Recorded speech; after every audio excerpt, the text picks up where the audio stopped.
उज्जैन के इस घिनौने कांड के मामले में मुख्य आरोपी की गिरफ्तारी हो गई। इधर बाबा बागेश्वर ने कहा है कि उसके खिलाफ सख्त से सख्त कार्रवाई होनी चाहिए। ऐसे आरोपियों को जीवित रहने का अधिकार नहीं है। साथ ही उज्जैन बार एसोसिएशन ने यह फैसला लिया है कि वो आरोपियों की पैरवी नहीं करेंगे। खास रिपोर्ट आपको दिखाते हैं।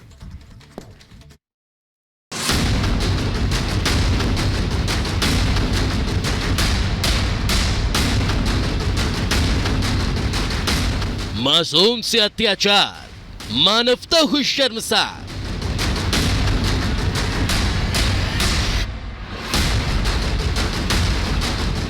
दर दर मासूम की गुहार, किसी ने नहीं सुनी पुकार।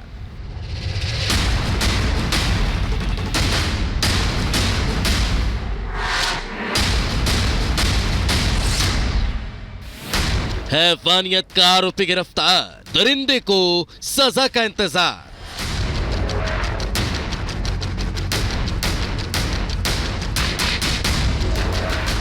बागेश्वर धाम सरकार की दो टूक, दोषी को जीने का नहीं है हक। महाकाल की नगरी उज्जैन में मासूम के साथ कैफानियत का मामला सामने आया। इस घटना के बाद जो तस्वीर सामने आई उसने उज्जैन के साथ ही देश भर के लोगों को झकझोर कर रख दिया।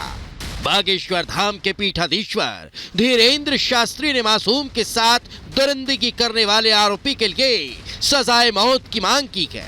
बाबा बागेश्वर ने कहा कि इस तरह का अमानवीय कृत्य करने वाले को जीने का कोई अधिकार नहीं। इनके ऊपर घोर कड़ी कार्रवाई होनी चाहिए। इनको जीने का अधिकार नहीं है। जो इस प्रकार के अमानवीय कृत्य कर रहे हैं उन्हें जीने का अधिकार नहीं है। और इस बच्चियों के ऊपर इस प्रकार का कृत्य करने से निश्चित रूप से हमारी भारत माता को आघात पहुंच रहा है। इसलिए सरकार को, प्रशासन को मजबूती के साथ कार्रवाई करें। उज्जैन के दांडी आश्रम के पास बच्ची के साथ घिनौनी वारदात को अंजाम देने के बाद आरोपी ने उसे सड़क पर फेंक दिया। दरिंदगी के बाद मासूम बेसुध और अर्धनग्न हालत में दर दर भटकती रही, लेकिन मासूम को इस हाल में देखकर भी लोगों का दिल नहीं पसीजा और वो बस तमाशबीन बने रहे। इस दौरान मासूम करीब 8 किलोमीटर तक भटकती रही। कई ढाबों, पेट्रोल पंप और टोल नाके के सामने से गुजरी। कई कॉलोनियों में लोगों से मदद की गुहार लगाई। सैकड़ों घरों के सामने से भी गुजरी।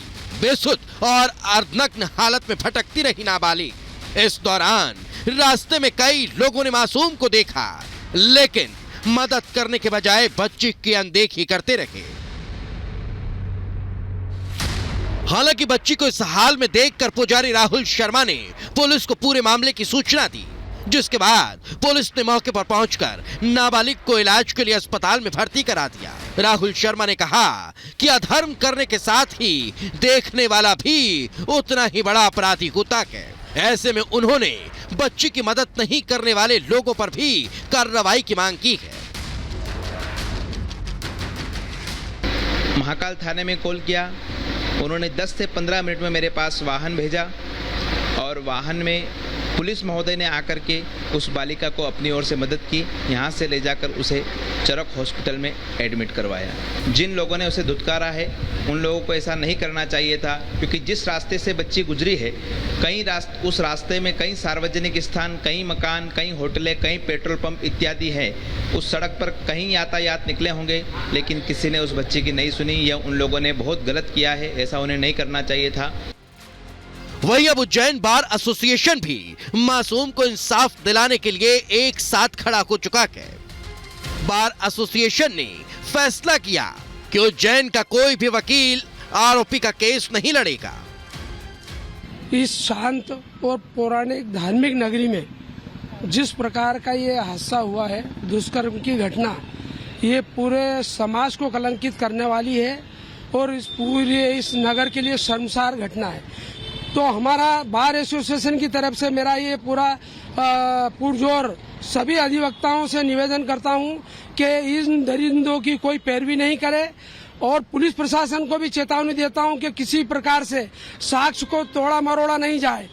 हम पुरजोर तरीके से इसका विरोध करते हुए और वहाँ पर इनको कड़ी से कड़ी सजा दिलाने की, यहाँ तक कि फांसी की भी मांग की जाएगी। और हमारा कोई भी बार एसोसिएशन का पदाधिकारी और कोई अधिकारी इन लोगों का किसी का साथ नहीं देगा।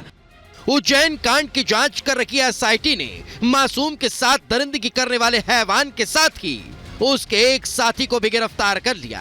गिरफ्तारी के बाद जब पुलिस आरोपी भरत सोनी को जांच के लिए मौके पर लेकर पहुंची तो उसने पुलिस की गिरफ्तारी से भागने का प्रयास किया, लेकिन पुलिस ने उसका पीछा करके उसे धर दबोचा।